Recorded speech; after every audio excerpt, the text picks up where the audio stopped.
స్తూపావిష్కరణకు సభలో మాట్లాడటానికి ఆయా రంగాల్లో నిష్ణాతులైన ప్రముఖులు వచ్చి ఉన్నారు. జస్టిస్ కోల్సే పాటిల్ గారు ఇక్కడే ఉన్నారు. ప్రొఫెసర్ మనోరంజన్ మోహంతి, ప్రొఫెసర్ సరోజ్ గిరి, ఛత్తీస్గఢ్ రాష్ట్రం నుంచి సోనీ సోరి, పౌర హక్కుల సంఘం ఆహ్వాన సంఘం అధ్యక్షులు ప్రొఫెసర్ డి నరసింహారెడ్డి గారు, ప్రొఫెసర్ హరగోపాల్, ఢిల్లీ యూనివర్సిటీ నుంచి చెప్పాను ప్రొఫెసర్ సరోజ్ గిరి, ప్రొఫెసర్ మనోరంజన్ మోహంతి, వీళ్ళందరి సమక్షంలో స్తూపావిష్కరణ అమరులను స్మరించుకుంటూ స్తూపావిష్కరణ చేయటం చాలా గర్వకారణం. 51 సంవత్సరాల ఈ సంస్థకు మనకు ఒక బేసు, ఒక ప్రాతిపదిక ఉంది అని ఇక్కడ ఈ ప్రముఖులందరూ కలవటం అనేది మనకు ఒక ఉదాహరణగా, నిదర్శనగా మిగులుతూ ఉంది. ఇక్కడ ఈ స్తూపావిష్కరణకు సంబంధించిన ప్రొసీడింగ్స్ను సీనియర్ కార్యవర్గ సభ్యులు జల్ల లింగయ్య గారిని నిర్వహించాల్సిందిగా కోరుతా ఉన్నాం. స్తూపావిష్కరణకు హాజరైనటువంటి గారికి హరగోపాల్, సంస్థ సభ్యులు, ప్రజా సంఘాల సభ్యులందరికీ ఆహ్వానం పలుకుతూ 50 సంవత్సరాలు దాటి 51 సంవత్సరాలకు అడిగిడుతుంది పౌరహక్కు సంఘం పురుడు పోసుకొని తీవ్రమైనటువంటి రాజ్యహింసకు వ్యతిరేకంగా ఏర్పడినటువంటి పౌరహక్కు సంఘం కాలక్రమేణా అనేక కార్యక్రమాలు రైతుల ఆత్మహత్యల మీద, రైతు సమస్యల మీద, మహిళా హక్కుల సమస్యల మీద, దళితుల హక్కుల గురించి పోరాటం చేస్తూ రూపాంతరం చెందుతూ వచ్చింది 52 సంవత్సరాలు అయింది. ఈ క్రమం లోపల రాజ్యం ప్రజా ఉద్యమాల మీద నిర్బంధాన్ని ప్రశ్నిస్తున్నటువంటి పౌరహక్కు సంఘం నాయకులను 6 బలి తీసుకుంది. ఆ 6 బలిదానంని మోస్తూనే పౌరహక్కు సంఘం ముందుకు ప్రయాణం చేస్తూనే ఉంటుంది.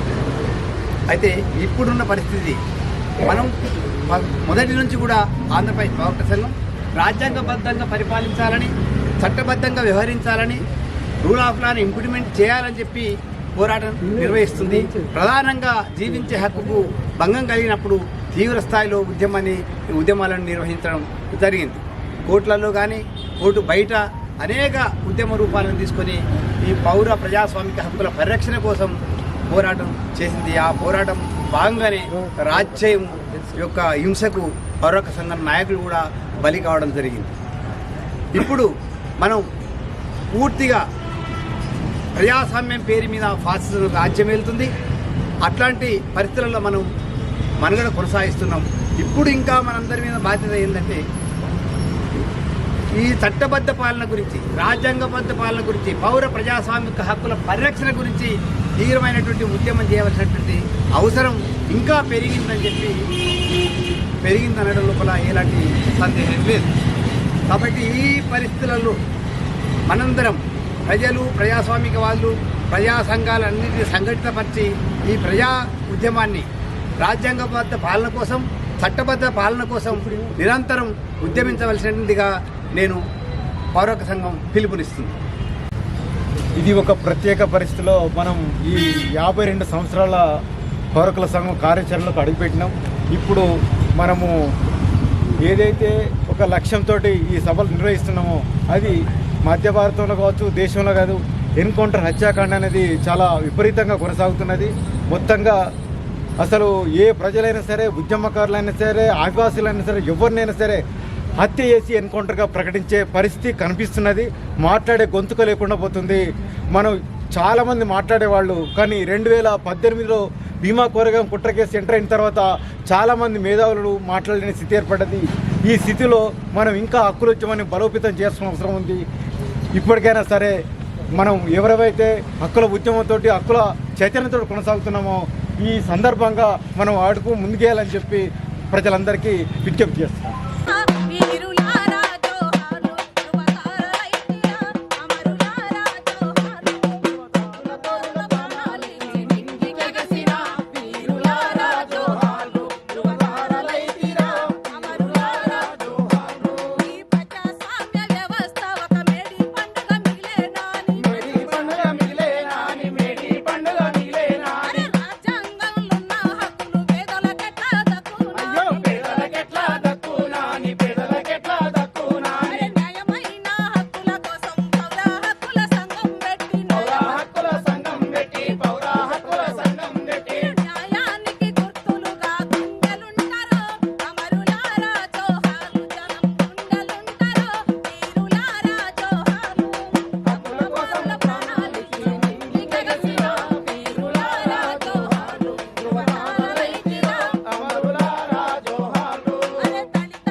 సార్ హరిగోపాల్ సార్ ముందుకు sir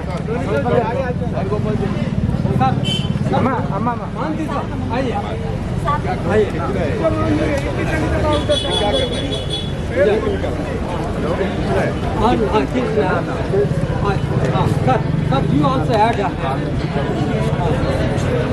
sir sir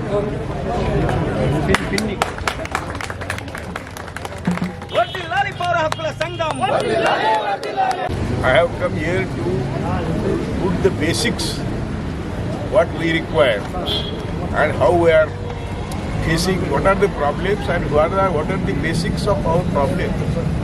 So we discuss it in meeting. You all are very clever people.